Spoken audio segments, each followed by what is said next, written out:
Welcome, everybody. We are ready to begin. We are ready to begin, gentlemen. Thank you.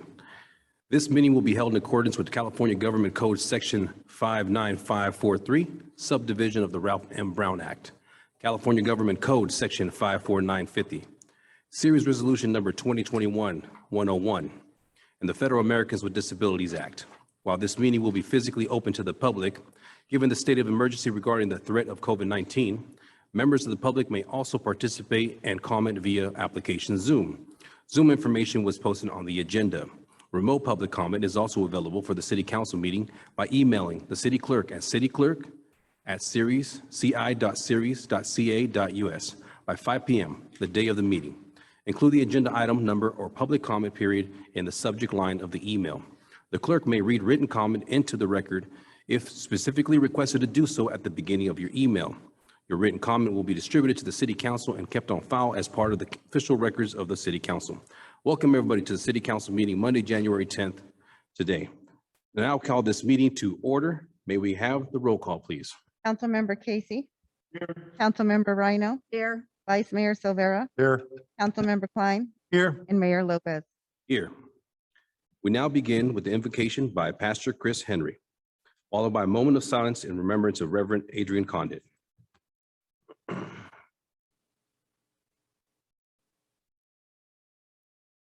Father, we come to you today. We thank you, first of all, for life. Thank you for the salvation and the relationship that we can have with you through your Son, Jesus Christ. Lord, we ask today during this council meeting that you give us the wisdom, the heart, and the empathy to find part of the matter that we need to get to here in this city. May we always look to you for the wisdom that we need. We ask for your protection, divine protection from this various virus that is still affecting us, and then we find a way clear during this year. Pray this all in Jesus' name. Amen. For Adrian Condit, who has served this community for countless decades and whose memory will not soon be forgotten, let us serve a moment of silence.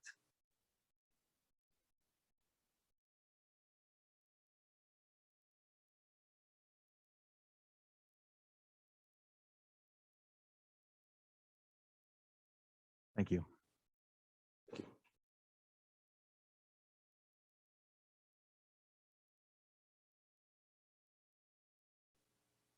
Pledge allegiance to the flag of the United States of America and to the republic for which it stands, one nation, under God, indivisible, with liberty and justice for all.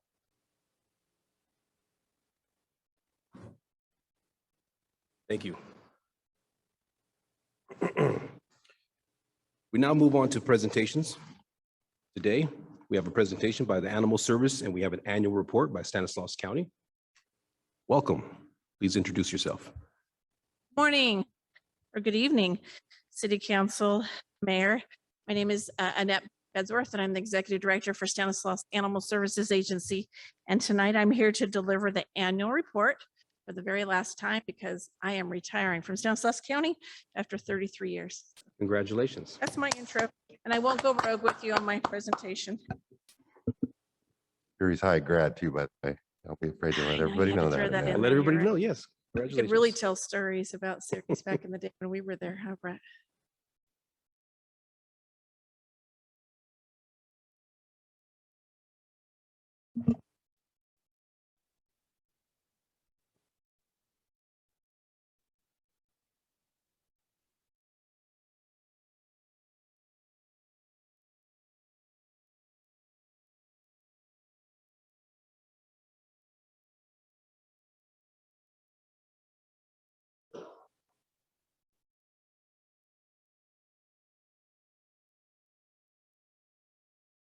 We're pulling up.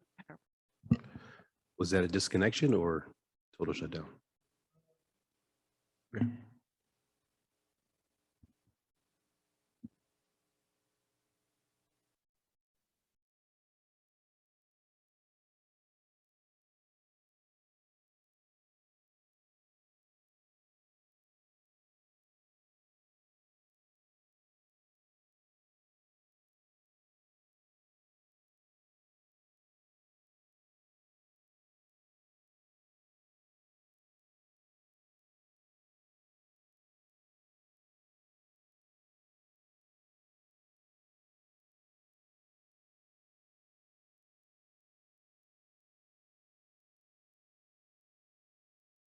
Perfect. We'll just go to the next page.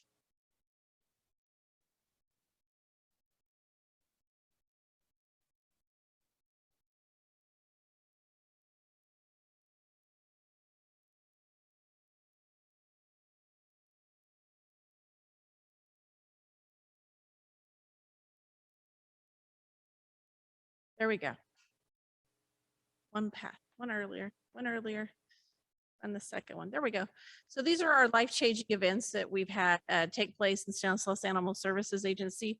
I want to let you know that we do have a great animal services agency, and we leave the community with some partnerships that are not always available to other animal agencies. And I'm just going to use that one as an example. We have Dogwood Animal Rescue Project.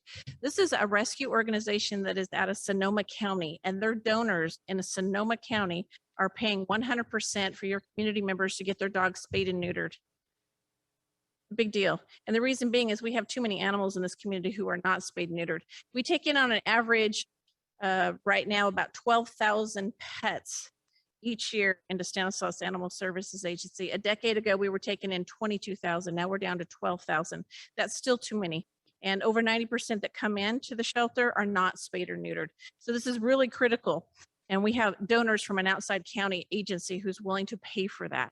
So if you have any community members that need cats or dogs spayed or neutered, you come to the agency right here in Cornucopia. We give you a coupon, and the surgery has to be performed right next to our Valley Pet Clinic. It's one of our great partnerships. Another one is Home to Home. This basically keeps pets out of shelters because that's your goal. We do not want pets in the shelter. Pets in the shelter means you incur a cost and it fills up the shelter, which increases the expenses. We want pets to remain in homes. So what Home to Home looks like is there are people in the community who need to rehome their pet. And what better place is to rehome your pet from your own home instead of bringing it to the shelter. So this allows you, this program, to promote it and advertise it on our social media page or our internet. We also have a partnership with Petco Love. Petco Love allows us to have cats for adoption at the Petco store and the retail store in Turlock. And they also gave us a huge grant of $250,000 for the past couple of years for our foster program. Best Friends Animal Society is an adoption partner of us also. They were on site for the past 3 years with 2 full-time employees that they paid for at their cost. It was one of the largest grants that we received. It was worth nearly $1 million. And they got us our cat program all in order. Basically what that looks like is you're going to hear me talk a lot about cats because we used to receive 10,000 cats every year to the shelter, 10,000 cats. And I used to tease Toby all the time because the cats used to breed right here in Ceres and Modesto, highest volume of cats. It was incredible. And we used to have a live release rate of 9%. 9% of the cats used to leave alive just because cats only breed when it's hot. So we would literally take in hundreds of cats in every day. It did not work because all you're doing is killing cats because you cannot get rid of that many cats.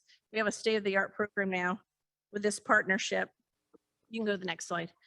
Our community cat project has a very high live release rate. We did reach over 90%, then towards the end of the fiscal year, it went down a little bit because we had an outbreak of Panleuk, but we have an 85% rate for cats leaving alive out of the shelter. So that means we have what's called the community cat program. There's a great page on our website so you can access that information, but we no longer accept cats. Just you cannot drop off cats at the shelter. There's no legal cause for that, and there's no reason for it. We did it over and over again, year after year, and all we did was kill cats. And so that's not what animal services is about. If you want to bring cats to the shelter, you do have to schedule an appointment now. We do it based upon the resources we have. We spay neuter them and they are released unless they're young kittens, and then they're put up for adoption. Next page. So we did make the transition just within less than a year of Best Friends to Stanislaus Animal Services Agency. It is resource-based services, so we will no longer take in 10,000 cats because nobody has the resources to care for 10,000 cats. And you may say, well, why are you taking in so many cats and you're killing them? Because cats only breed in the summertime, remember? So at Christmas time, if you come in for kittens, I usually have people fighting in line just to get kittens because cats don't reproduce when it's cold outside. So right now they shouldn't be doing anything they're not supposed to be doing outside right now. It's cold. The national recommendation, which is posted now on our website, is to leave healthy cats outside. There is no legal reason for animal services anywhere in the state to be taking in healthy cats. Fluffy can roam outside and live just fine. Don't drop them off at our doors, please. We have what's called the Working Whiskers program. Again, if cats are not eligible to go back out in the community for whatever reason or not adoptable, we have Working Whiskers, and that means we call them barn cats. But farmers can come take the cats from us and they put them to work on their farms and they kill mice at no cost. And these cats are spayed and neutered. We also have straight intake by appointment for cats. It's really important. We got a little pushback from the community because for years and years and years, they were used to dumping cats at our front doors. It is by appointment based only. And it's on our internet. It's very simple to do. We also have a dedicated email address and telephone number just for community cats. The next page is our Petco and Stanislaus Animal Services partnership. We are an adoption partner network. We also are part of the Petco Love vaccine campaign, which means that they recently gave us a grant for free vaccinations to give out to the community. We hold vaccination clinics, usually when it's not cold, on Saturdays. They're drive-through due to COVID, which has actually worked out really nice for us that we do that by appointment. You just drive up with your dog and the veterinarian will administer the vaccines. We also have our foster program, which saves kitten lives. So what that looked like, it was part of our grant, is pre-weaned kittens that usually historically would be put down because they were too young to keep alive. Pre-weaned kittens means they're a couple days old and they can't live without their mom. Now we have foster parents in your communities. We have plenty of volunteers who will come in and take these little kittens and bottle feed them and take them home and keep them alive until they're ready to be put up for adoption. Page is our dog live release rate. We have this is a dog community. Definitely Stanislaus is supported by the dogs. Everybody loves dogs, and we have a very high live release rate for dogs. We only had to euthanize 1% of dogs, and that was because of behavior, because we do have a safety concern. If dogs attack people and bite people, they don't belong back in the community. That falls into that 1%. 7% is the medical reasons, and that incorporates everything in that 7%. We count everything. Some shelters don't count everything, but we do. That means if a dog gets hit by a car, medically is unable to live, that falls under that medical category. Next page is adoptions, which is really interesting because every community is a little bit different. We have a higher adoption rate for our agency. Some, like Merced County, they have a higher rescue rate, which means rescues are 501c3s, nonprofits that can come in and take animals from your shelter when you have an over an abundance. We have a very high adoption rate in Stanislaus with 38%. And our number one adopters reside outside of Stanislaus County. We have people that come in from the Bay Area, the mountain communities, Sacramento, and all the way down south. If you fall in love with a dog or cat on our social media page, you don't care, you will drive and you will come to adopt. But our number one adopters reside outside of the county. That just goes to show that our website's so important to keep up. Stanislaus County IT runs our page and they love our page, but we have to keep it updated every single month. Last year, we hit 2.1 million views per month on our website. This year, we hit 2.5 million views every month. People are accessing our website, looking for dogs to adopt. 2020, the snapshot of success is basically, there's 3 states that need to really increase their live release rate. California is one of them, Texas and Florida. They're trying to get that rate a little bit higher. California right now overall is 82%, Florida is 83%, and Texas is 82%. Another big success this year is the California for All. So Animal Services does not receive any state or federally funds historically. We're locally funded through City of Ceres is one of our funders because we're a joint powers agency. We're not a county agency. So everybody contributes to that. We have 6 partners, Stanislaus County, City of Modesto, Ceres, Patterson, Houston, and Waterford.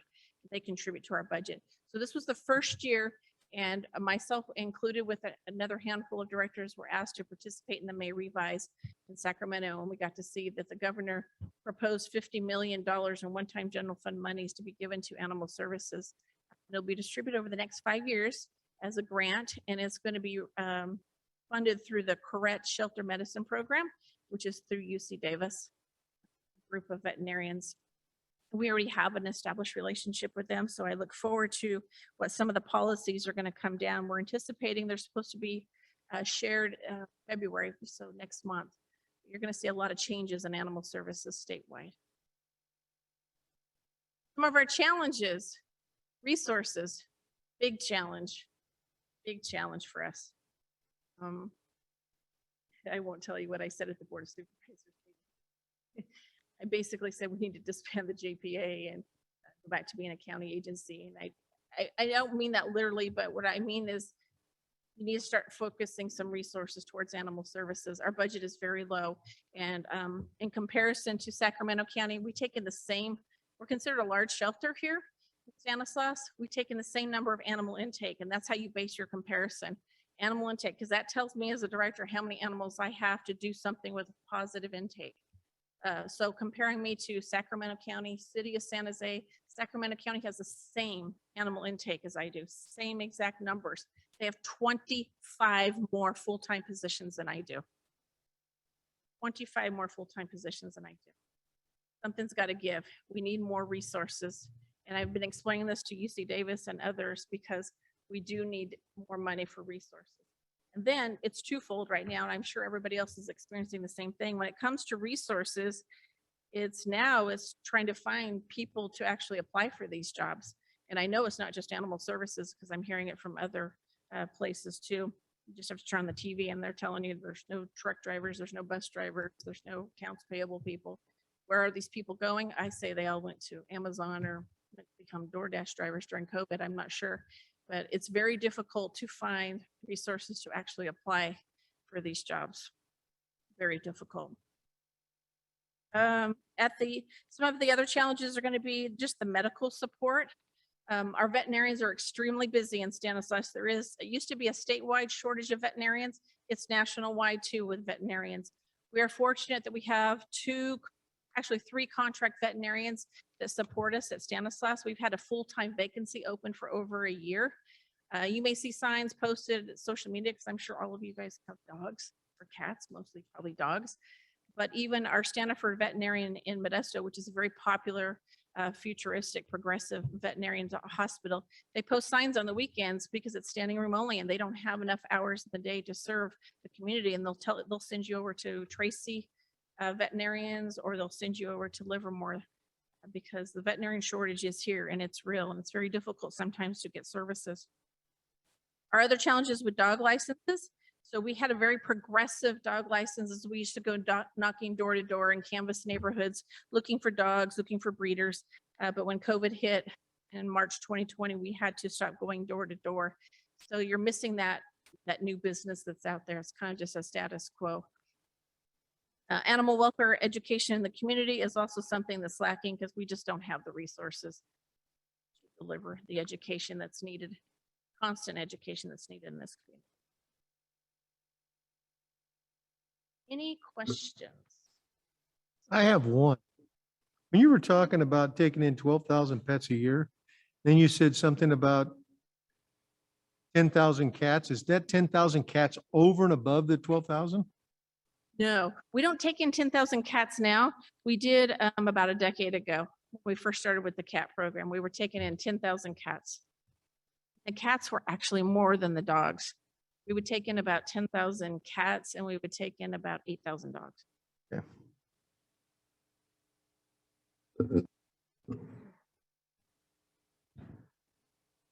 Any other questions? Igley, you have a question, sir?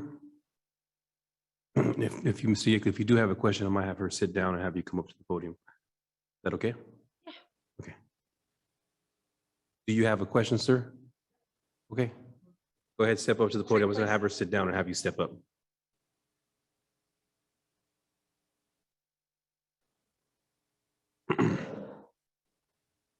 Uniquely serious. The last time this lady was here, probably a couple years ago, I believe. And she brought up some of the things that she's talking about tonight. Some things have changed about the animal thing, and I heard what she said, but I didn't quite comprehend all of it. Evidently, I guess there's no dropping off animals of any kind, dogs or cats, by appointment. I mean, before, there's a lot of feral cats out here in Ceres, and she knows that.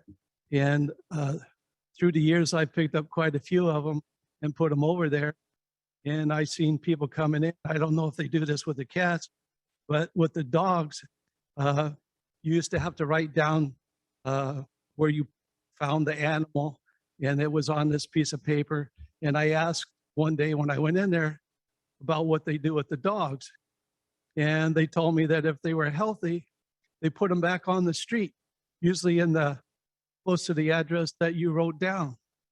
And that sounded counterproductive to me, but I asked them if they wouldn't take them up into the Sierra somewhere. They said that'd be too cruel. But I kind of wonder about that, what they're doing with the animals, if they're placing them back on the streets again and causing more problems. And cats, a lot of people like cats, but again, they kill plants and stuff too. So when they put them back out on the street, if they're wild, I don't know if they put them on the street, just the dogs maybe, but those cats, they get into everything and they kill plants, sometimes small trees. Mr. Yakely, if you want to give her an opportunity to respond, I'll have you sit down and have her step back up, if that's okay with you. Thank you.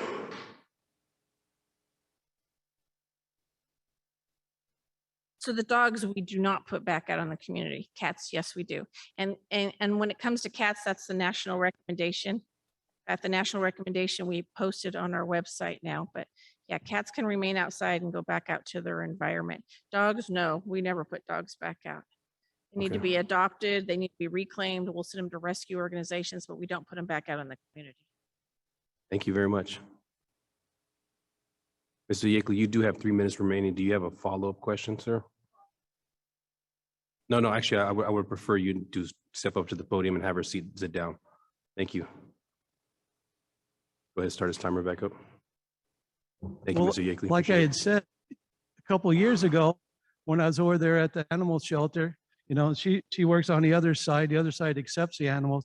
They specifically told me right there, when I put that down there, if it was a dog, that dog, if it was healthy, it got spayed or neutered, and it would go back on the street. Thank you, Mr. Yakely. I appreciate it. Are you done, sir? Any more questions? Is there anybody on Zoom that has any questions? Okay. Thank you very much for your presentation. Really good information.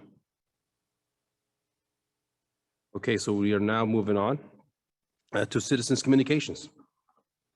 To the council on the matters not included on the agenda, you are only allowed 5 minutes. While the city council welcomes and encourages participation in the city council meetings, adopt the rules, allow no more than 5 minutes.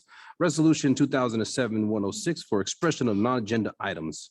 Matters under the jurisdiction of the city council and not on the posted agenda may be addressed to the general public. However, California law prohibits the city council from taking any action on matters which are not on the posted agenda, unless it is determined to be unless it's determined to be an emergency by the city council. Citizens are entitled to address the city council on any agenda items subject to the 5-minute provision. Anyone wishing to address the city council must adhere to the rules of the decorum. The rules decorums are posted outside of the chamber's door. We're going ahead and open up citizen communications, and we're going to start off on in-person comments. Is there anybody from the public that would like to come up and speak? Thank you, sir.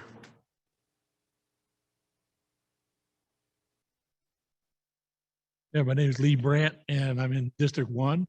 Thank you. It's all about garbage.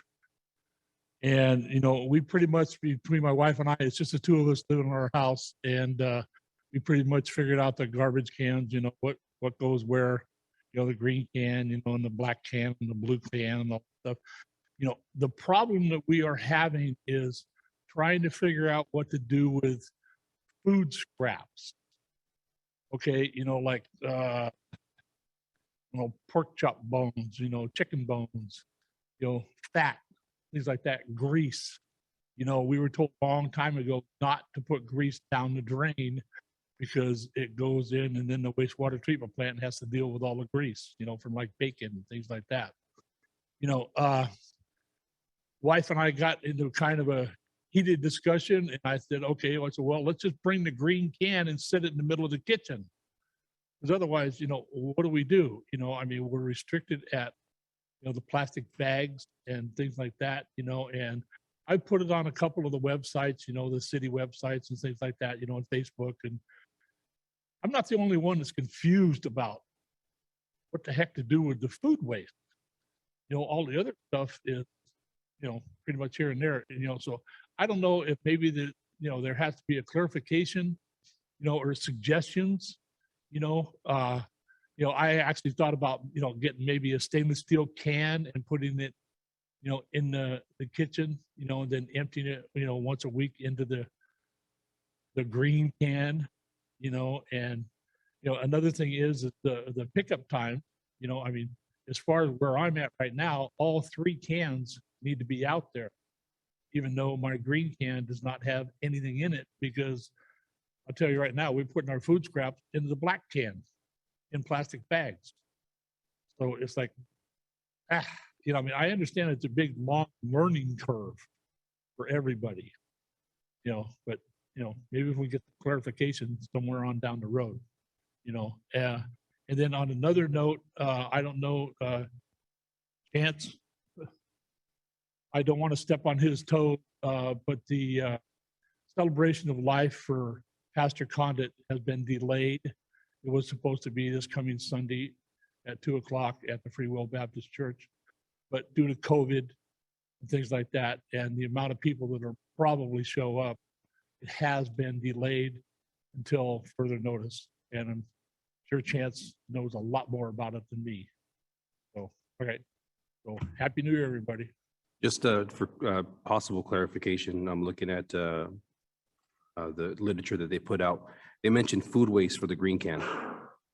So possibly food scraps would be the same as food waste. Yeah, right. Don't take Yeah. my word for it. Yeah. I'm just kind of looking at it. I'm sure everybody's going through the same thing, but good questions. I really do appreciate that. Yeah, I know. It's just kind of curious, you get a nice, beefy, New York steak that costs, $75, now, and it's got fat on it. Well, what do you do with it? It's like, but, I would imagine that's food waste. yeah, That's I'm thinking, yeah. Well, the thing of it is when it first came out, I was under the impression, and Jeremy straightened me out, that the food waste and food scraps were only to be picked up every 2 weeks. And I'm thinking when it gets to be 105 here in the valley, the food scraps are going to get really pungent. But now I understand it's every week for the green can. So, Thank you very much. like I say, it's a learning curve all the way around. Absolutely. It is. Good luck. Thank you. Councilmember Klein, you have a question? Hey, or- Lee, I wanted to address that issue that you said. I had contact with Public Works. They're going to send out some more clarification literature because it was an oversight. Your green and your black can go out every week. Your blue recyclable can goes back out every other week when you have your recyclable week. So I was informed that they're going to put out some other kind of literature to let people know that your green and black do go out every week. And then your blue goes back in your recycle week every other week. So they will be sending something out, more of a clarification.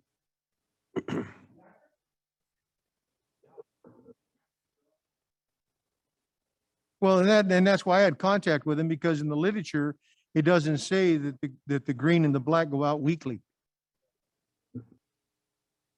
Thank you very much. Is there any other members of the public that would like to make a comment? Step on up.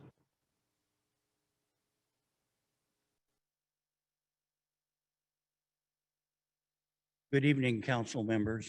Happy New Year. My comment, John Warren, District 1, would be in regards to the cans. We've noticed the black toters have been placed at everyone's residence, and the folks have started to use them. But getting back to the enforcement of where those cans are supposed to be after the pickup occurs. And I see, just driving up and down Moffett and looking down Acorn and Fowler, some of the areas that I traverse, the black cans are still out in the street, the very spot where they were delivered. They've never even been moved off the street. And I made a comment in regards to Christmas Tree Lane. The folks there left their garbage out in front of the street for everyone to see. I didn't notice anybody putting Christmas lights on their garbage cans. That's where they were. So getting back to enforcement, and then I understand with the changing of the code enforcement and adding of the black can, that Public Works was going to enforce that end of the spectrum. Now, maybe I misunderstood, but the black cans, there's 11,000 new ones out there, and they've just added to the way our community looks. We don't need our garbage sitting out on the curb 24/7. The cans need to be where they're supposed to be, and that's not in public view when they're not set out front for being picked up. So that needs to be addressed by the council and by our law enforcement community. Thank you very much. Mr. Warren, it's only been 10 days. They've ran into some challenges, obviously, with 11,000 containers. Some homes were actually delivered a couple, and they may have one it's happened on my street with 3 different houses. They may have one out in the street that's going to be picked up because there were multiple delivered at certain addresses. So, like I said, it's only been 10 days. It's been a requirement. Work in progress. They're working on it. I appreciate your comment. Thank you very much for your comment, Councilman. But the rule about the placement of the garbage can when it's not out in the street for collection has not changed. It's been basically over the years not in view. So this just adds 11,000 more that are out there, and no one's enforcing the rule to put them out of sight. Thank you. You're correct. And I'm sure within more than 10 days, we'll start getting more enforcement for that. Like I said, there are some that are out there because their actual container is behind the fence or garage or wherever. They're working on it. I looked into it and they're working on it. I asked the same question, and it's a work in progress. I mean, 11,000 new containers aren't going to happen. It's not going to be perfect in 10 days. So be patient. We'll figure it out. Thank you. Any other members of the public?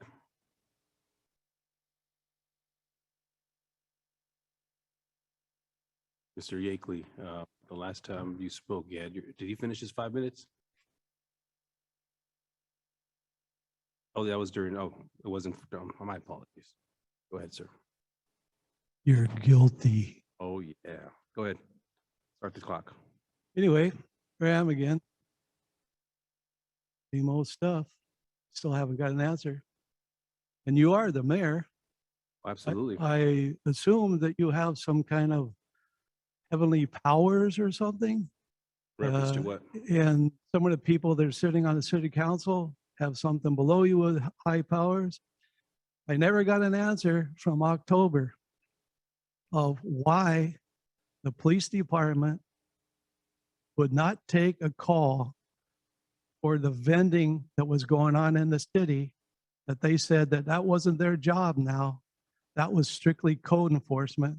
And code enforcement at that particular day, the dispatch told me that they were getting ready to go home. That was about 4:25 in the afternoon. I assume that no police officers showed up, but somewhere in our form of constructing our city, that I think John Warren explained it, that they have an obligation to go to every call that's called in and do something about it. So you yourself, Mayor, said that you were going to check into it because somewhere along the line, I needed to have this on an agenda to get an answer. And my whole idea of this was that the people in the community, whether they're listening or read the newspaper or whatever, they don't get answers when they need them. They get shined on and put off somewhere. And I think that's what's happened to this issue. Evidently, the attorney we have, he had no knowledge of how we could put this on an agenda and find out and get an answer why this happened and who made it happen. Was it behind closed doors? Was it in a secret meeting of some kind? No, we need answers. When people come up here and they ask you something, we don't expect it to be 6 months or a year down the road. We want some speedy answers, at least a few weeks, no less than a month. 2 meetings is plenty of time, I think, to get an answer for something like this. So you haven't answered my question, and right now I deserve an answer. You deserve to give me one, and the people that are listening or watching, they should get into this too, because they got things on their mind. They probably don't show them all the time, but they need answers too. And we've gone through this for too many councils that, things get answered, and a lot of things that don't get answered because they don't want to answer them, because there might be some that they don't want you to know. And that's that for that. And the people over here that want to know about the garbage, they can call Tony Cordell in Public Works. And she told me the other day, anybody wants to call her, that she'd be more than happy to speak to them and explain the garbage issues. So Tony Cordell at Public Works. Thank you. Thank you. Okay, Mr. Yakely, you answered your own question. When you called, they told you that the police officers were not going to deal with vendors. 100% correct. That's not what police officers do. And code enforcement are going to deal with it. I'm not sure, you keep asking for an answer and you answered your own question. I didn't answer my own question. I'm asking for an answer. I'm never giving you got the an answer. I'm giving you the answer. The police officers are not going to enforce vendor issues, things that are code enforcement issues. They have did in plenty the to do. past. They did in the I'd past. appreciate if you didn't interrupt me. In an emergency situation only, will they do that? That's not their responsibility. That's why we have other people in the city that are working on that. Are we short code enforcement right now? Yeah, it looks like that. Are we going to try to fix that? Absolutely. But our law enforcement officers are not going to police vendors and those types of things. They're just not going to. That's not what we're paying them. That's not what you're paying them for, nor are we. So you answered your own question when you said you got the answer on the phone call that said our cops are not going to enforce street vendors. That's going to be code enforcement. And whether we work on a plan to have Public Works help, that might be a part of the future. But you answered your own question. There's nothing else we can say to you about this. And you're right. You bring it up every single meeting and you answer the same question every single meeting. So I don't know. I'd be glad to talk to you about it later off in the meeting, when we're not in a public meeting, but there's nothing more that any of us up here can say to you about this issue. That's what's going to happen. Somebody made that decision. Somebody did at some point. Yeah. That's the decision. I don't know what you want us to tell you. They're not going to enforce the street vendors unless the situation calls for an emergency. That's what the decision that was made at some point in time. And I don't know what more you're looking for than that. I want an answer to my question. I want to know who made that decision to where they would not come out for any vending issues. These people are violating the law of the city. It's not a criminal offense, and our law enforcement officers have enough to do that they're not going to enforce street and vendor issues unless it's an emergency.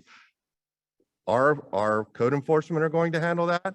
We may come up with a different plan to help with that, but as of right now, we are not going to have our law enforcement officers handle code enforcement issues unless it becomes an emergency. It's pretty cut and dry. But they did it in the past. They may have. Oh, they have. I don't know where you've been. Okay, they may You have. sure weren't but at they're the not going council to. meetings. They're not going to now. Nor should you want them to. And I support that 100%. Well, you can support what you want. The people need to deserve where these answers come from. And we just don't get them when we need them. Thank you. You're welcome. Thank you.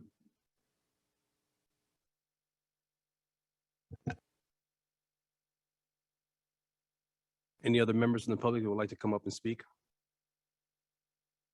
Seeing none. Anyone on Zoom? There are no hands raised, Mayor. Okay. Any emails? No, Mayor. Okay. Citizens communication is now closed. Moving on to appointments to boards and commissions. I have a list here. The best way I feel is I'm going to go through each committee and these are my recommendations, and City Council, please, if there's anything that you would like to change, please let me know. We'll go ahead and start off with the first committee, which is Opportunity Stanislaus, formerly the Alliance. Recommendations are me and Casey. Are we okay with that, Council? Thumbs up, yes? Casey, I just want to make sure. Okay, so we're good on that one. Number 2 is Series Partnership for Healthy Children. At the moment, we have Ms. Rhino. Council, we okay with that? Okay. Number 3, former Series Redevelopment Agency, City Council Successor Agency. That is the entire City Council. Christmas Festival Committee. That is me. Council, are we okay with that? Okay. Number 5, City Schools Committee. That is me and Silvera, Council. Concerts in the Park. That it will be me and Silvera. We okay with that, Council? Okay. County City Selections. That is mayors only. Council, we okay with that? Next one is East Stanislaus Integrated Regional Water Management Program. Right now we have Silvera and Klein. Council. Okay. We have the Executive Committee, Central Valley Division, League of California Cities. Right now I have me and Casey. Are we okay with that? Okay. Economic Development Committee, I have me. Is there anybody else? Okay with that? Okay. Local Emergency Planning Committee, we have me and Silvera, Council. Okay. Stanislaus Elder Abuse Prevention Alliance, right now currently we have Rhino, Council. Stancog Policy Board meeting, we have me and Silvera as an alternate. Okay, thank you. We have the former Stanislaus Series Redevelopment Commission Successor Agency, that is the entire council. Surface Water Joint Powers Authority Board, that is me and Silvera. Oh, we're good, okay. There is an open slot for the alternate. Anyone is welcome to be the alternate, just in case. Casey? Council, we're good. Casey wants to be the alternate just in case me and Silvera are not able to attend. Thank you, Mr. Casey. We'll put you on there. Okay, moving on to the Tuolumne River Regional Park Committee. Currently it is me, Council. Okay, Whitmore House Prevention Committee. Currently it is me, Council. Youth Commission, we have Silvera. Looking good. West Turlock Sub-Basin Groundwater Agency, Klein and Silvera at the moment. Council, we're good. Stanislaus Homeless Alliance, right now we have Klein and Casey.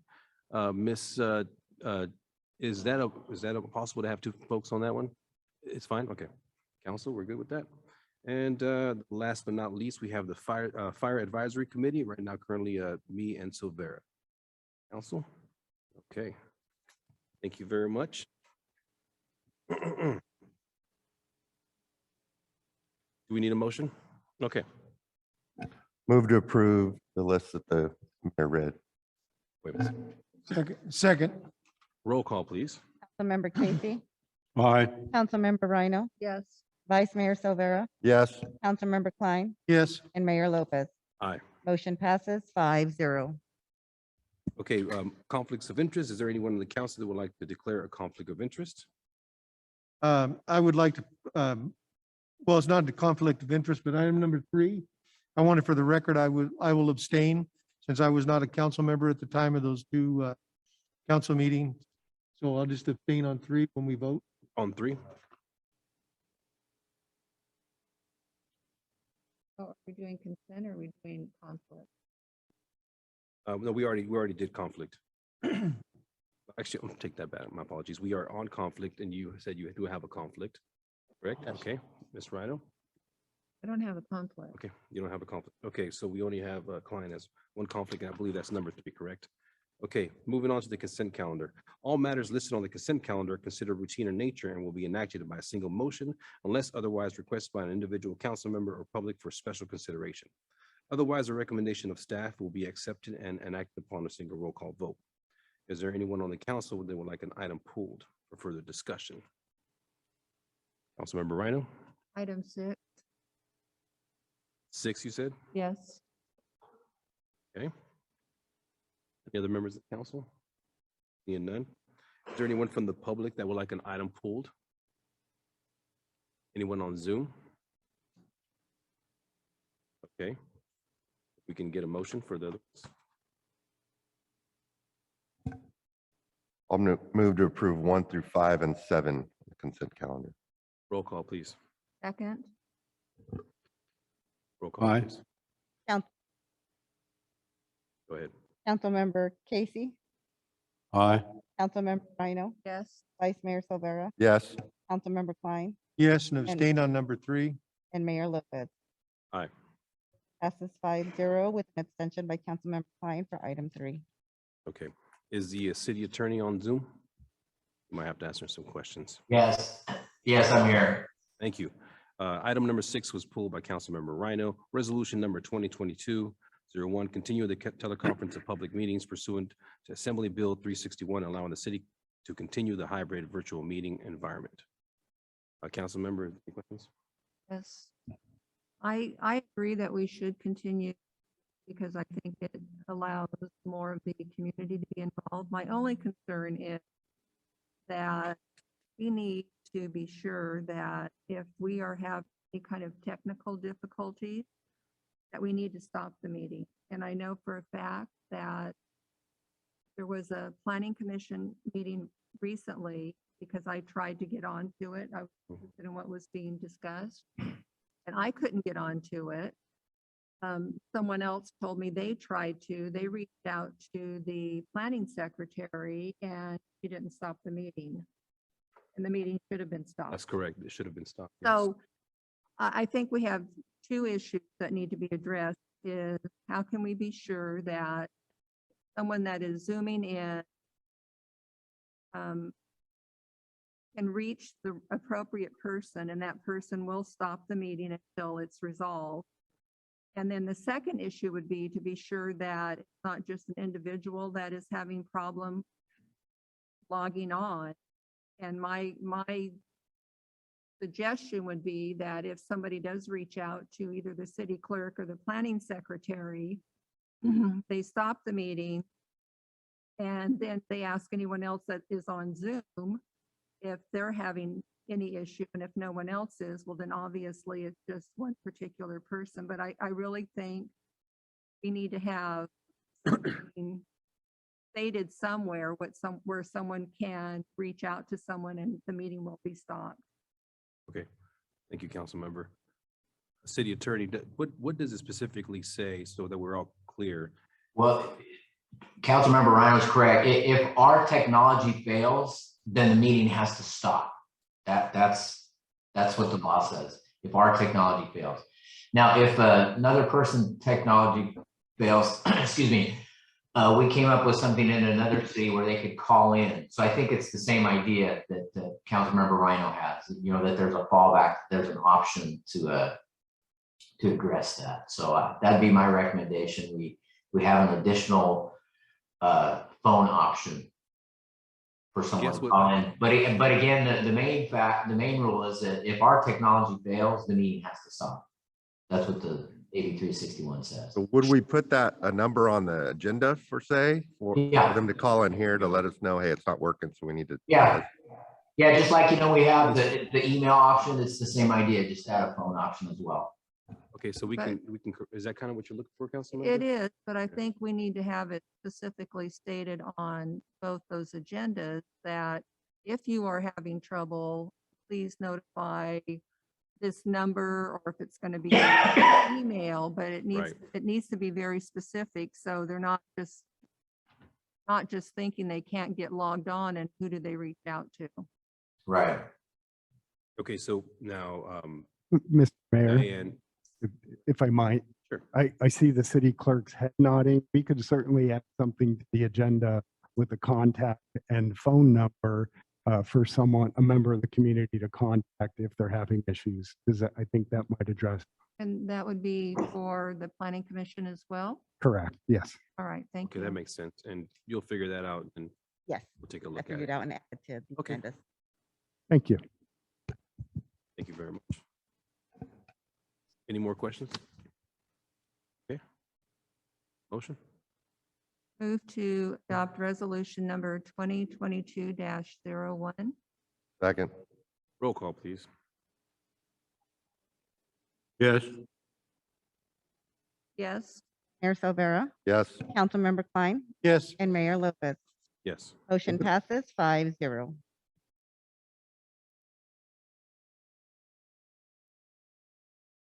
No unfinished business.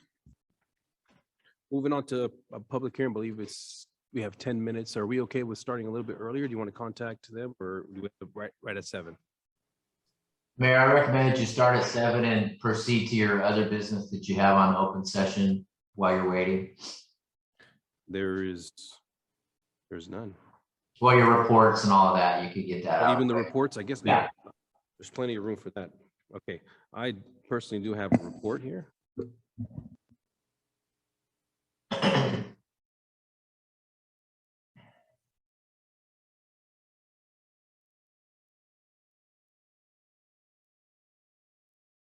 Okay. Moving on to reports. This is the official meeting of 2022. Over the holidays, I participated in a Christmas parade and yearly opening of the Christmas tree lane, along with City Council Member Casey. I am truly blessed that our Ceres residents enjoyed and celebrated with the city.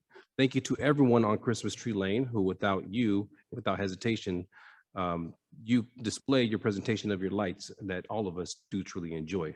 And the city of Ceres will continue to work with you and communicate in any needs or questions that you may have. And to our Parks and Recs Department for putting this all together and keeping our traditions alive and creating new ones. Our police and fire, those in the parade who attended and made it very special.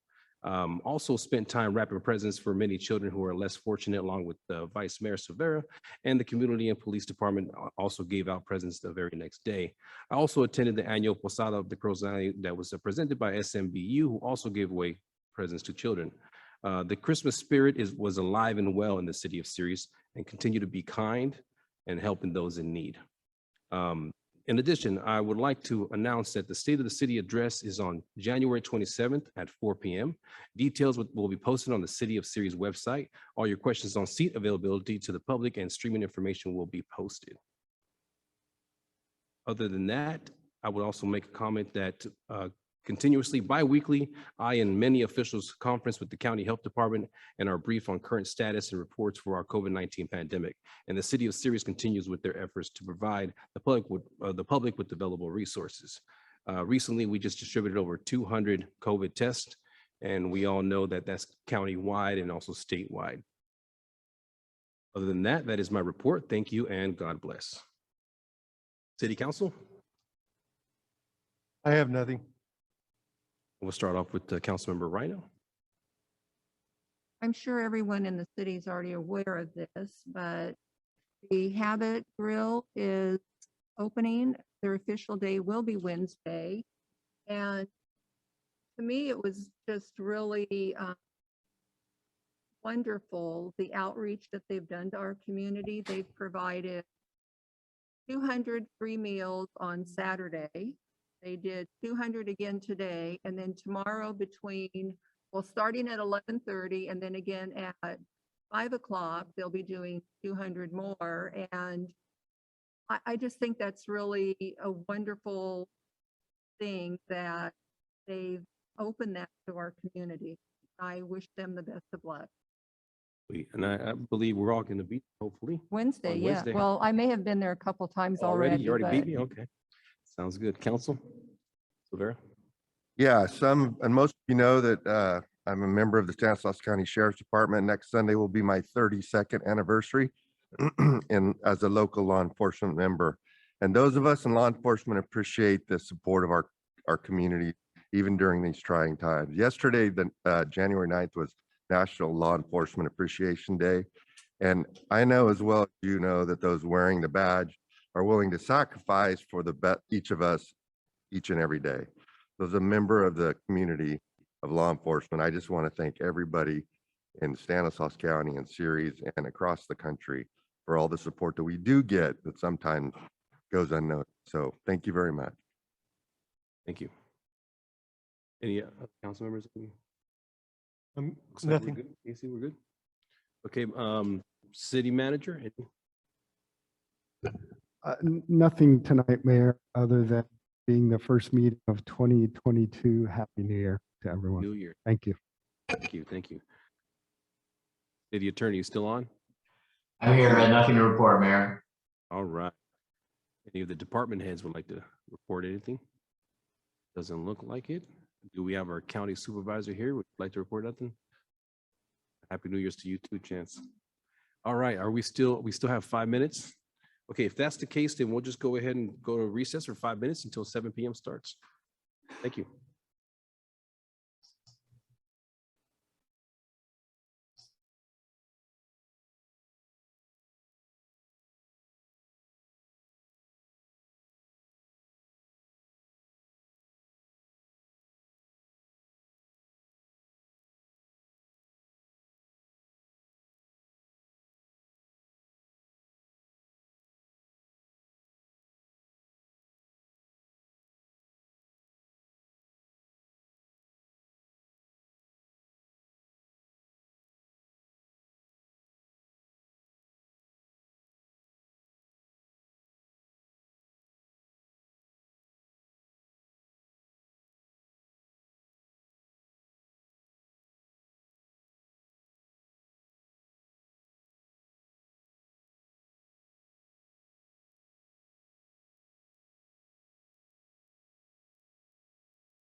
to start.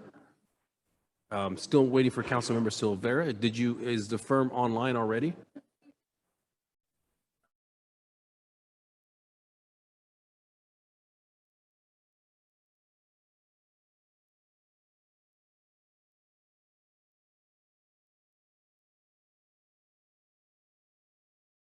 Are we live now? Are we recording? Okay. Thank you very much, everyone. We are now back.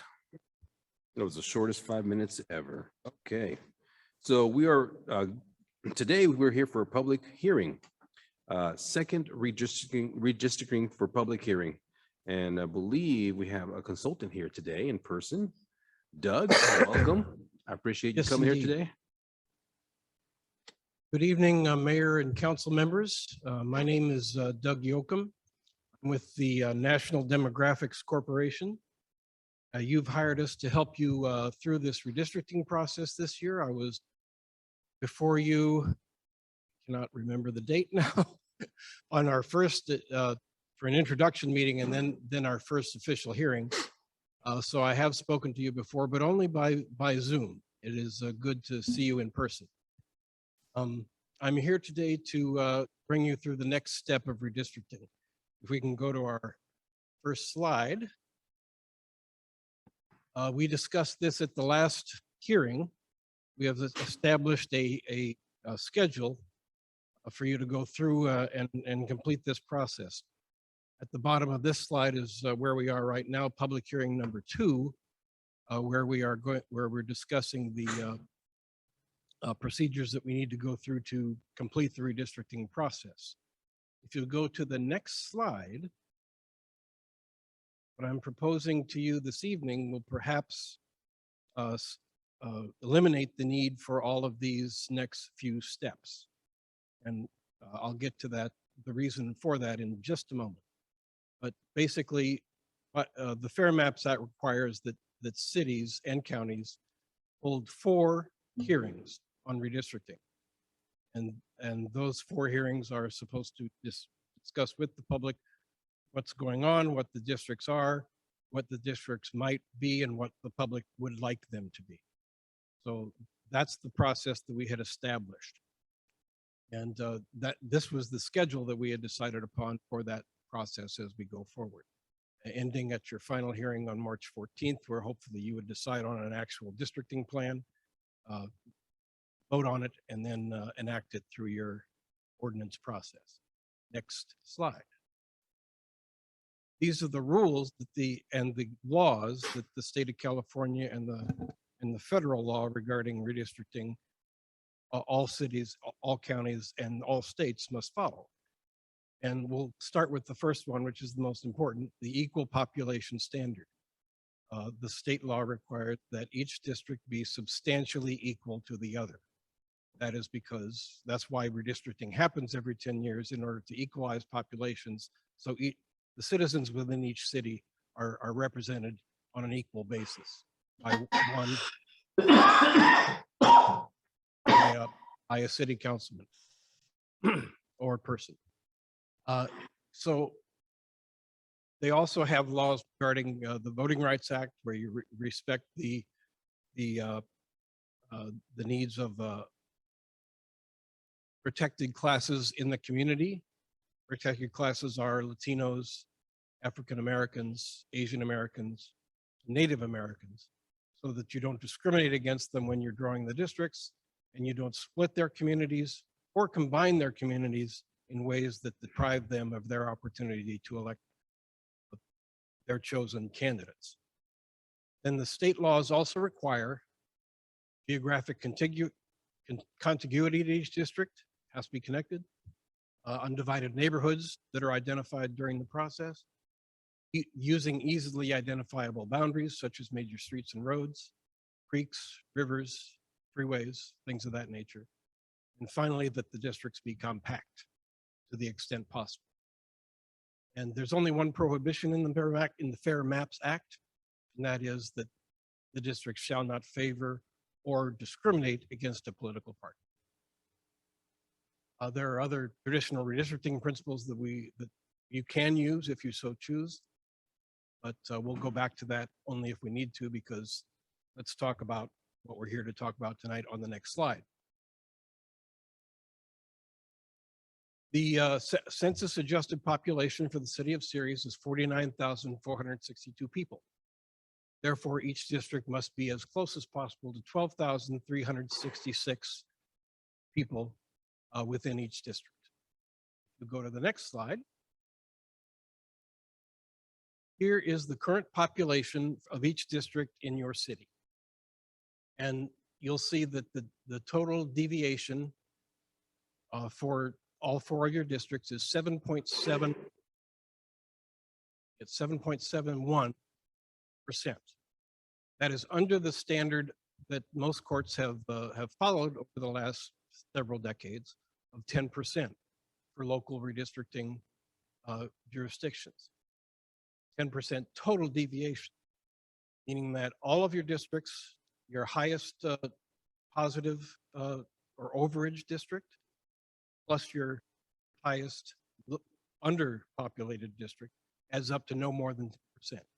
As you can see, District 2 and 3, one of them is underpopulated by 363 people, and the District 3 is overpopulated by 590 people. That's a total of 2.94 and 4.77%, which adds up to the 7.71%.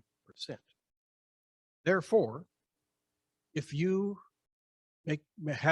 feel and make a decision this evening to that your districts are adequate, need to be changed, you can that decision is allowable under the federal and state laws, in that you don't have, you're within the 10% redistricting threshold, deviation threshold. So you don't have to redraw any of your districts if you don't want to.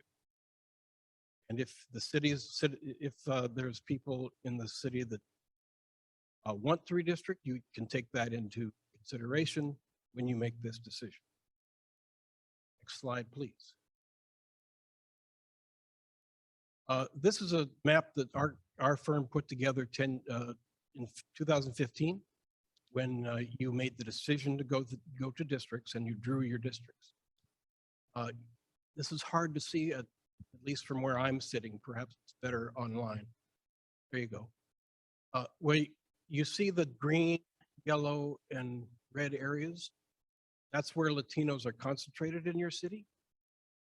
And there's one on the southwest side, basically one on the northeast side, and then another concentration on the north side, with one just across the freeway from that southeast portion. If you look at your current districts, which is on the next slide, you'll see that those communities are respected. And when you drew these districts, all the communities were respected. District 2, 3, and 1 all have those concentrations of Latino residents of your city within those districts. So you didn't divide them. These are defensible districts. They were then, and they are still defensible, in my opinion, now. So because they are within the proper population deviations, and because they comply with the Voting Rights Act, you probably don't have to redraw these districts. Next slide. We don't have to go through this because this is just in case you want to make the decision to continue. We have all sorts of wonderful tools that you and your residents can use to draw districts if you choose to continue with the process and do so. However, if you don't want to do that, I don't have to come down here anymore, and you don't have to pay me anymore, and you don't have to pay for these tools to be placed on your website, and you've saved quite a bit of money. That's another factor to take into consideration. So if there's all sorts of different tools, simple review maps that we would place on your website, an easy to use actual drawing tool which is called the Days Redistricting. And easy to use paper-based or Excel programs to add up areas in your city and put them into districts. So we don't have to go through all of that right now. I have some graphic examples of what those look like. We don't have to go through them now. We want to go into the discussion about what you'd like to do. Is that the end of your presentation? That is the end of my presentation. Okay. Looks like Councilmember Rhino beat us to the punch. Go ahead, ma'am. You have questions? I know you just said that you could show us those tools, because when I looked earlier today, the only one I found was that Dave's drawing one. And Yes, that was not, doesn't even apply to us, I don't think. Doesn't apply to what? I don't think it applies to the city. I mean, it showed Congress and everything else, but it was not easy. Let me, if you go forward to the Days Redistricting slide that I have here, there you go. Days Redistricting is not an easy program if you haven't really used any of this kind of program before. If I had a computer here, I could show you how to do it. And in my opinion, it's relatively simple. But you have to sign up as a user. They ask for your email and they give you a pass. They let you establish your password. Then you go under the map function and you find under published maps, you will find this map here, which I created for series. And it's under, I think it's called the series blank map or something like that. So anyway, from a blank map like this, you could start drawing districts on Dave's Redistricting app. And there's instructions that we have included, and we would highlight them on your website if you choose to go with this route. And it's relatively simple to follow. If you follow the instructions, find this map, then you can draw districts on this map and then send them to the city clerk via email, and then we will see them, we'll post them.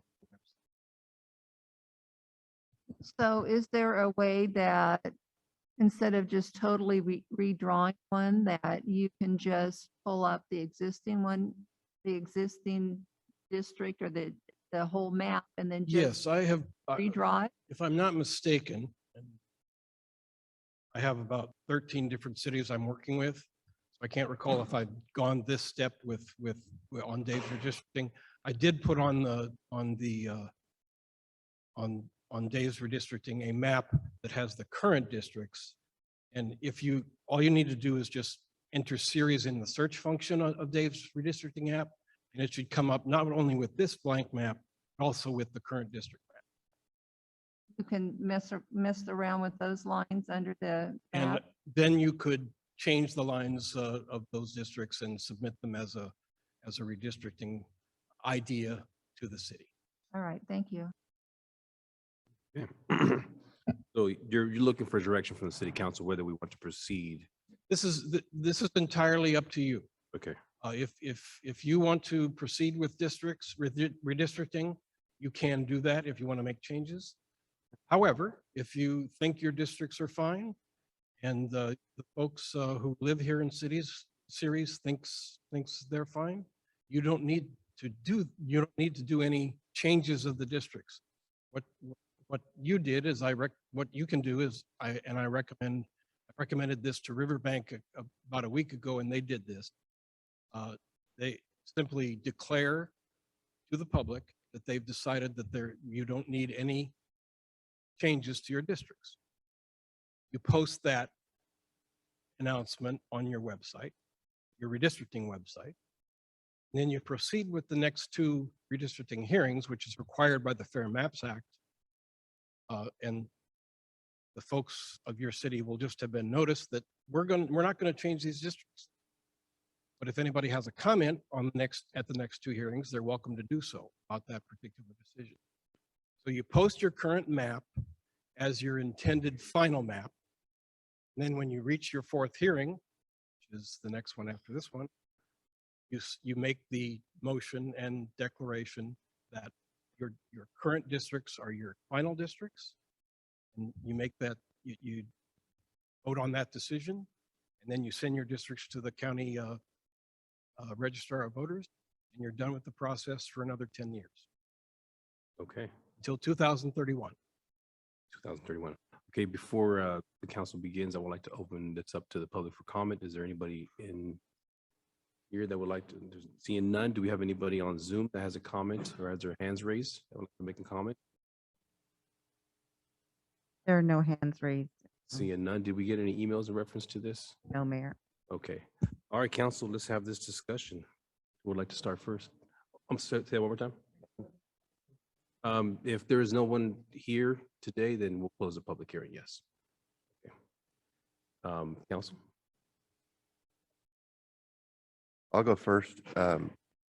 Obviously, we're well within the recommended percentages for all of the different areas. I would be 100% supporting just not changing our districts or redrawing them. Okay. Next, who would like to make? I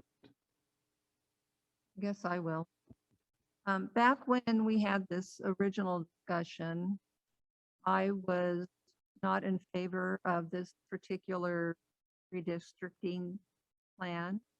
I still see that we could make changes to it. So I would like to proceed with at least being able to submit what we think the changes might be, whether or not they work, might be another story, but I don't want to say that I'm 100% behind what we currently have. Thank you, Ms. Rhino. Councilmember Casey, any comments?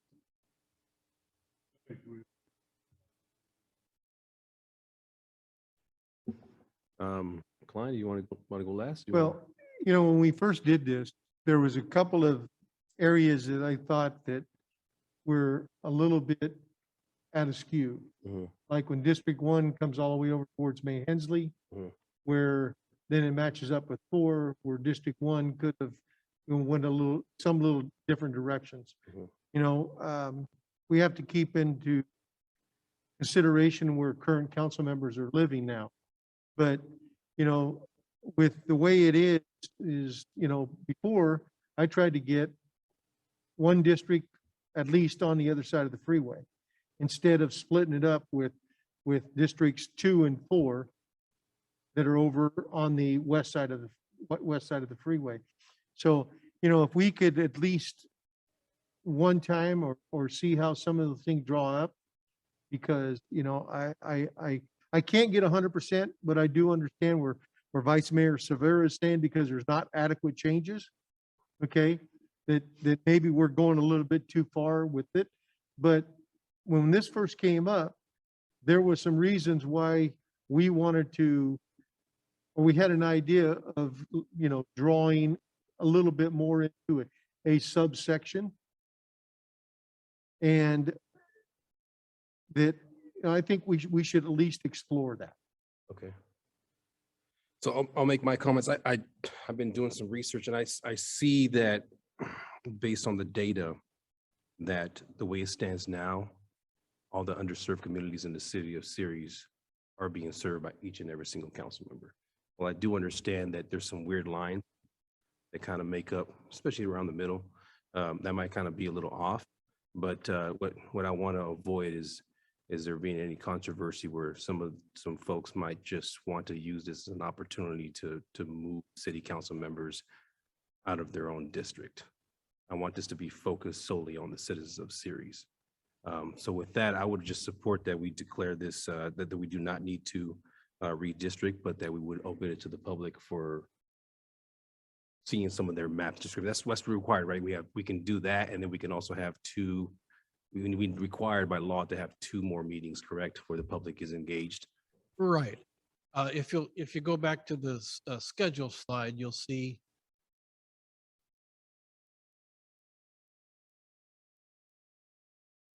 right there.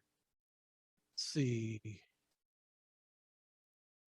You have another public hearing scheduled for February 5th, which is a Saturday, as is required by the Fair Maps Act. You have to have one of those hearings outside of your regular hearing, city council meeting date. And then your final hearing would be March 14th. And so if you made a declaration that you intend not to change it, then at those two hearings, people could still make comments saying, well, that's a good idea or that's a bad idea. Okay. However, if you reach March 14th and you decide that you need to make your changes, you have only until April 17th to complete that process, because the state law requires cities in California to be completed by that date, assuming you have a November election. Council, I really do want yours input. While I do see that we do need to at least have two hearings if we choose to declare that these maps shouldn't be redistricted, I want to know if the city council is okay with that, or if your position is still that we should move forward. Well, I disagree with your statement that we accept the districts as they are, and we still would have the public hearing. I'm not willing to accept this. I think that we need to leave it open and submit whatever we think. I do like the idea of the deadline to submit the draft maps, as long as we make enough notice to the public that we're going to do that, because it does allow us those other two public hearings to meet our deadline. But I don't support not, I guess what I'm saying is I don't support keeping these maps 100%. The way they are now. Right, and maybe when we get all of all of the drafts from other people, maybe those don't work out, but I think that I want to move forward and at least give my ideas of what I think could change. Councilmember Rhino wants to move forward. Casey? Same thing. We're just kind of going over what we talked about. So Casey is in agreement to moving forward. Silvera, your position is mine to move forward. I like the Councilor Recline. Well, I'm ready to move forward with, to see what Councilmember Rhino wants Okay. as far as thing. But we also have to think about when we first started this, process a few years back, that where current council members' jurisdiction is, we have to consideration of where they live, where we don't incorporate two council members into one district. Right. So that needs to be taken into consideration when maps are redrawn. Which is something Because going that to- wouldn't basically force the people that are currently on here to go head to head. If you'll go to the next slide, I believe it is. There you go. Other traditional redistricting principles. One of them is respecting the choices of the voters. In other words, it's not my job as your consultant to draw districts that put people together and therefore eliminate one person's opportunity to become a councilman after the next election. That's not my job. That's the voters' job. So our policy is, and we follow this in almost every city that we work with. When we draw draft maps, and if you go forward with this, we will draw you some draft maps. We don't purposely put one council person in the same district as the other one. It's just something we don't do. It's not our job. That's the voters' job. If they decide that one councilman doesn't deserve to be reelected, then that's what will happen. Not because I drew that person into a district with some other council. So that's as you've stated, that's a principle that you can go by if you so choose. Okay. And we can also use the current districts as a starting point, as a basis. And you can also take into consideration any future population growth that you may be having in your city over the next 10 years. In other words, you would underpopulate a district that's going to be growing over the next 10 years, but that would require that some other district be overpopulated. Let me ask you another question, Doug. If we say that we're okay with the districts the way they are, and we go forward with our next 2 meetings, Mhm. citizens can still submit what they would like to see, correct? Yes, what you would direct me to go ahead and put the tools on the website. And what I would do tomorrow is make a live connection to the Days Redistricting app, and then also put a set of instructions on your website so that people can understand how to use that program.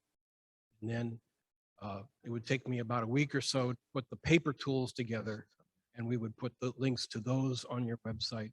And of course, they would be available here at your city hall or city council, where people could come pick them up. But they're very easily downloaded off of the web, off So, your own That doesn't redistricting seem website. right.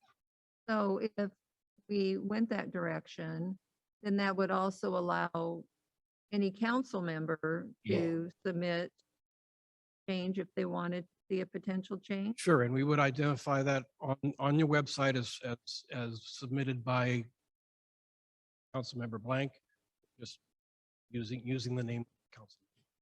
So any of the changes that maybe a citizen would want to see, is that also shown as submitted by so-and-so? Submitted by blank Yes. person.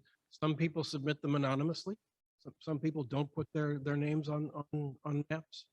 That happens all the time. So that we would note that it's submitted anonymously.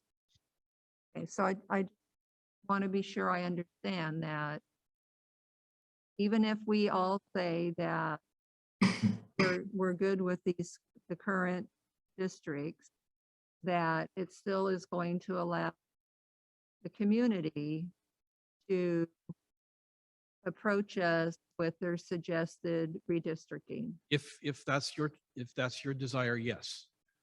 Some cities make say any sense. we're good. We're going to post these districts and just wait to hear from the citizens, and they don't provide any tools for citizens to draw their own districts.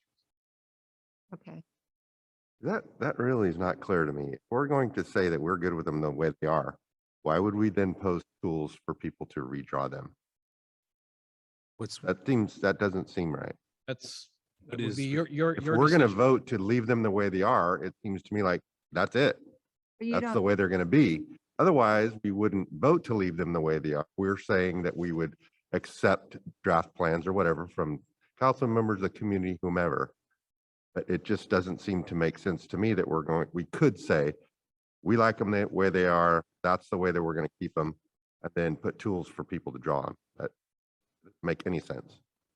but I think it still is, the public has the right to input, even if we may feel a certain way.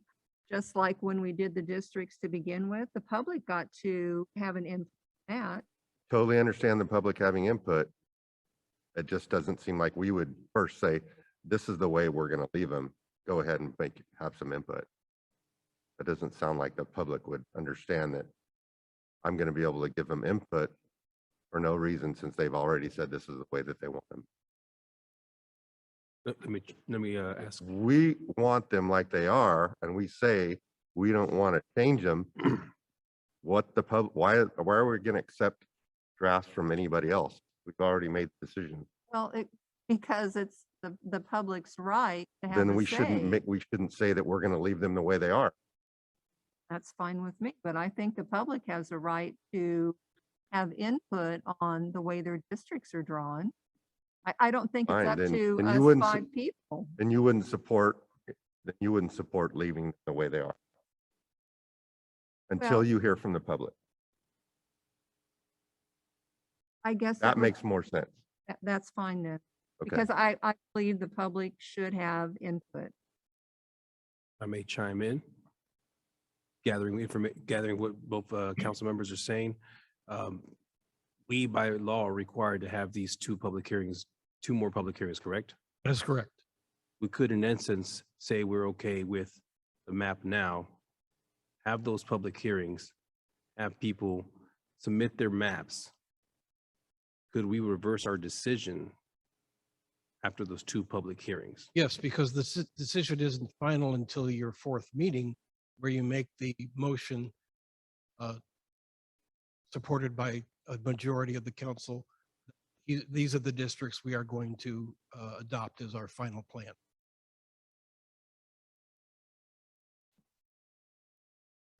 But that, I believe, is what Vice Mayor was just saying didn't make sense to him, that if we say we're good with the districts, then why are we going to go out there and have people changes if we're saying that we're good with the districts?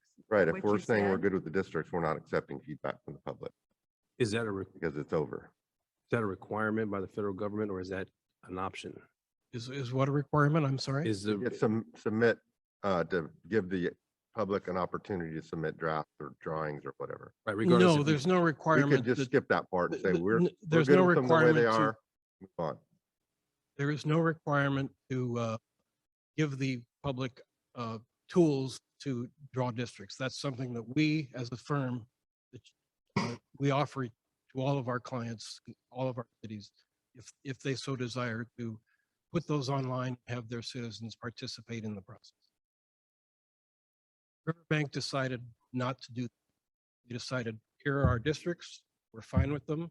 We're going to post them as our final plan and then go through the next two hearings to hear if someone wants them to change that decision. So that decision is changeable until the time they have their fourth hearing, they have a motion, and they have a majority of their council adopt those districts. Right. And the council makes the final decision on the adopted maps, That is correct? correct. Regardless of the public's input. We're going to have to actually do the footwork to make sure that your firm, obviously helping us and guiding us in the right direction to make sure that the maps are adequate. If we choose to go that direction, correct? Correct. Okay. To move the process along, I motion that we leave the districts like they are and do not accept any input from the public nor the rest of us for redrawing of the districts. Could you repeat that? I didn't hear the very beginning. I'll make a motion that we leave the districts drawn the way they are and we do not accept any redraws from the public nor any of us at this point. Second. Roll call, please. Councilmember Casey, Nay.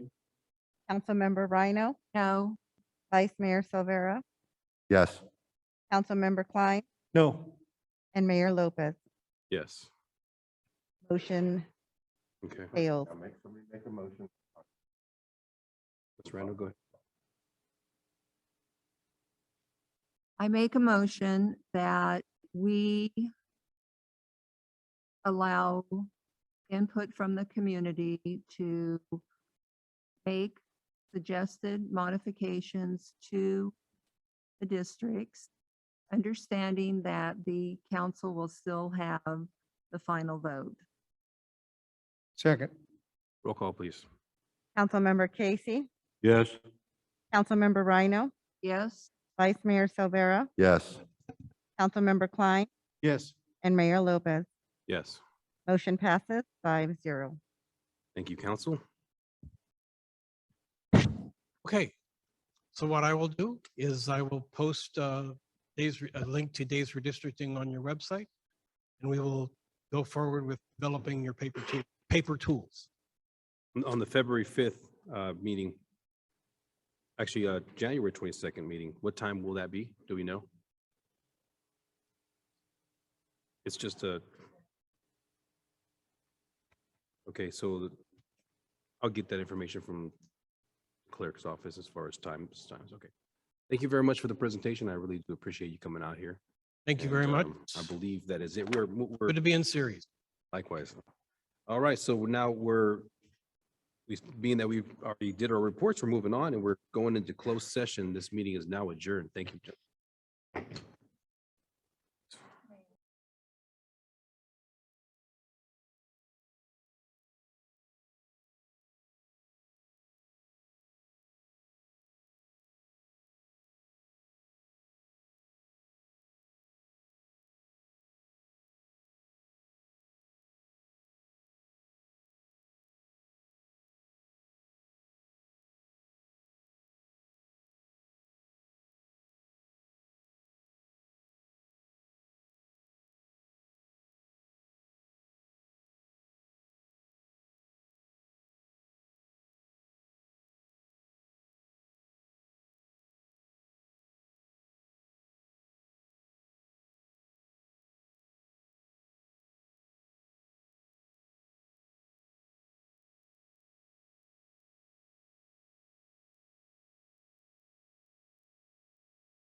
Hello, everybody. There is nothing to report out. Thank you.